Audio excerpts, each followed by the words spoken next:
அஸ்ஸலாமு அலைக்கும். Welcome to சிக்கு சேனல். இன்றைக்கி நம்ம சேனலில் பாகிஸ்தானி மஸ்டர்ட் சிக்கன் கிரேவி தான் செஞ்சு காமிச்சிருக்கேன்.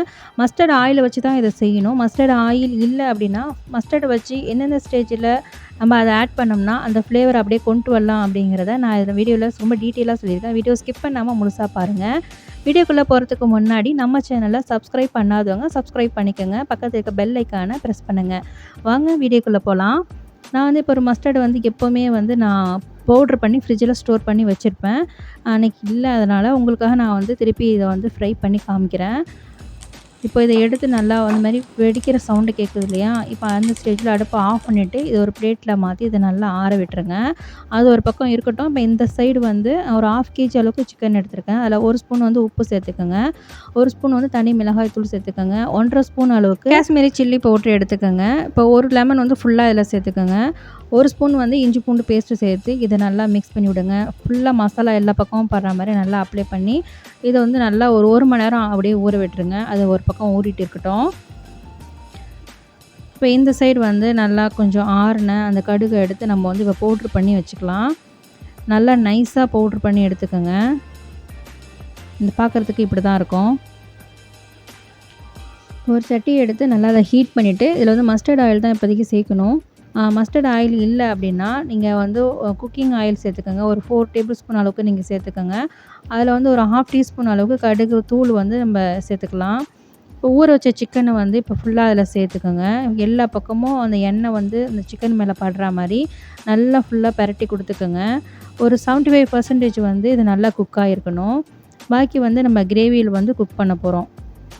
இப்போ அதே எண்ணெயில் ஹோல் கரம் மசாலா எல்லாம் அதில் ஃபுல்லாக சேர்த்துக்கோங்க. பட்டை, ஏலக்காய், கிராம்பு, ஜாதி பத்திரி, ஸ்டார் பூ எல்லாமே நான் அதில் சேர்த்துருக்கேன். இது நல்லா கொஞ்சம் பொரியட்டும். இது நல்லா பொரிஞ்சு நல்லா வாசனை வெளியானதுக்கப்புறம் இந்த ஸ்டேஜில் இந்த எண்ணெயிலேருந்து அந்த வாசனை வந்து அந்த ஃப்ளேவர் கொண்டு வரணும் அப்படின்னா ஒரு கடுகு தூள் வந்து இந்த ஸ்டேஜில் ஒரு 1/2 ஸ்பூன் அளவுக்கு நீங்கள் சேர்த்துக்குங்க. பெரிய வெங்காயமாக நல்லா 2 வெங்காயம் எடுத்து நல்லா பொடுசாக சாப் பண்ணி இந்த மாதிரி சேர்த்துக்குங்க. அப்போ தான் சீக்கிரமும் வதங்கும், கிரேவியும் வந்து நல்லா ஒன்று சேர்ந்து நல்லாயிருக்கும். இப்போ 1 டேபிள் ஸ்பூன் ஃபுல்லாக நீங்கள் இஞ்சி பூண்டு பேஸ்ட்டு சேர்த்து நல்லா இதை வதக்கி விட்டுக்கோங்க. எண்ணெய் பிரிஞ்சு மேலே வரும்போது நல்லா இந்த மாதிரி பொடுசாக சாப் பண்ணி வச்ச தக்காளி வந்து ஒரு 2 தக்காளி நான் அதில் ஆட் பண்ணியிருக்கேன். தக்காளி நல்லா இன்னும் கொஞ்சம் மசிஞ்சு வேகிறதுக்கு உப்பு வந்து இந்த ஸ்டேஜ்லேயே சேர்த்துக்கோங்க. நல்லா 1 ஸ்பூன் அளவுக்கு இந்த கிரேவிக்கு தகுந்த உப்பு நான் வந்து சேர்த்துருக்குறேன். இதை நல்லா வதக்கி விட்டுக்கோங்க. இது நல்லா வதங்கி எண்ணெய் பிரிஞ்சு மேலே வந்ததுக்கப்புறம் மசாலாவை சேர்க்கலாம். இப்போ 1 ஸ்பூன் வந்து தனி மிளகாய் தூள் சேர்த்துருக்கேன். 1 டீஸ்பூன் அளவுக்கு மஞ்சள் தூள் சேர்த்துருக்கேன். 1 டேபிள் ஸ்பூன் ஃபுல்லாகவே நான் மல்லித்தூள் எடுத்திருக்கேன். 1 1/2 டேபிள் ஸ்பூன் அளவுக்கு நான் காஷ்மீரி சில்லி பவுட்ரு எடுத்திருக்கேன். 1 ஸ்பூன் அளவுக்கு நான் மிளகுத்தூள் எடுத்திருக்கேன். 1 ஸ்பூனுக்கு கொஞ்சம் கூட வந்து நான் ஜீரகத்தூள் எடுத்திருக்கேன். இப்போ நல்லா இதை மிக்ஸ் பண்ணிக்கோங்க. ஃபுல்லாக மசாலாலாம் ஒன்றோட நல்லா சேர்ந்ததுக்கப்புறம் இந்த தயிர் வந்து நீங்கள் அப்படியே சேர்த்திங்கன்னா ஒரு மாதிரி திட்டியாக நிற்கும். அதை வந்து நல்லா இந்த மாதிரி பீட் பண்ணிட்டீங்கன்னா அந்த மாதிரி க்ரீம் மாதிரி ஆகிடும். பார்க்கவே நல்லாயிருக்கும். இப்போ இதை எடுத்து இப்போ தயிரை வந்து இந்த ஸ்டேஜில் நீங்கள் சேர்த்துருங்க. தயிரோடையே சேர்த்து சிக்கன் மசாலா வந்து 1 டேபிள் ஸ்பூன் ஃபுல்லாக சேர்த்து இதை நல்லா மிக்ஸ் பண்ணி விட்டுக்குங்க.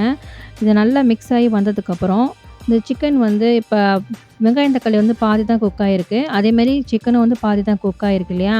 இது ரெண்டுத்தையும் சேர்த்து நல்லா மிக்ஸ் பண்ணி தேவையான அளவு தண்ணி ஊற்றி உங்களுக்கு எவ்வளோ கிரேவி வேணுமோ அந்தளவுக்கு நீங்கள் தண்ணி ஊற்றி இங்கே வேக வச்சுக்கலாம்.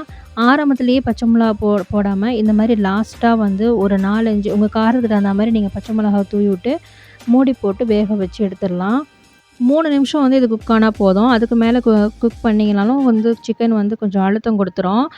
3 நிமிஷம் கழிச்சு நீங்கள் ஓப்பன் பண்ணி பார்த்தீங்கனாலே எண்ணெய்லாம் பிரிஞ்சு நல்லா மேலே வந்திருக்கும். இந்த ஸ்டேஜில் கரம் மசாலா வந்து 1 டேபிள் ஸ்பூன் ஃபுல்லாக சேர்த்துருக்கேன்.